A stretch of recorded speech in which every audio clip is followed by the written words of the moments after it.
তামিলনাড়ুর মাদুরাইয়ে সিপিআইএম পার্টির সর্বভারতীয় সম্মেলন অনুষ্ঠিত হতে চলেছে আগামী 2রা এপ্রিল থেকে 6 এপ্রিল। তারই অঙ্গ হিসেবে রাজ্যের সিপিআইএম দলের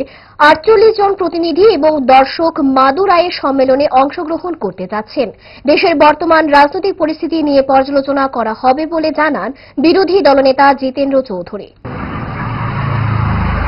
বর্তমান সময়েতে দেশের যে রাজনৈতিক অর্থনৈতিক যে পরিমণ্ডল, বিশেষ করে নরেন্দ্র মোদী নেতৃত্বে কেন্দ্রে বিজেপি সরকার গঠিত হওয়ার পর গত 11 বছর ধরে গণতন্ত্রের উপরে যে আক্রমণ চলছে, দেশের অর্থনৈতিক চেহারা যেভাবে রুগ্ন থেকে রুগ্নতর হচ্ছে, গরিব সাধারণ মানুষের যে জীবন জীবিকা আরো করুণ থেকে করুণতম হচ্ছে, সেই জায়গায় এই সম্মেলনে আমরা বিস্তারিত চর্চা করার মধ্য দিয়ে কিভাবে শুধু আমাদের পার্টিগত দিক থেকে অর্থাৎ পার্টির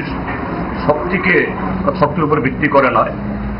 সারা দেশের ভাম গণতান্ত্রিক ধর্মনিরপেক্ষ শক্তিকে ঐক্যবদ্ধ করে আগামী দিন দেশের এই যে চরম যে হাল অবস্থা করেছে ভারতীয় জনতা পার্টি, তা থেকে কিভাবে বেরিয়ে আসা যায়, এই গুরুত্বপূর্ণ আলোচনা আছে সেখানে।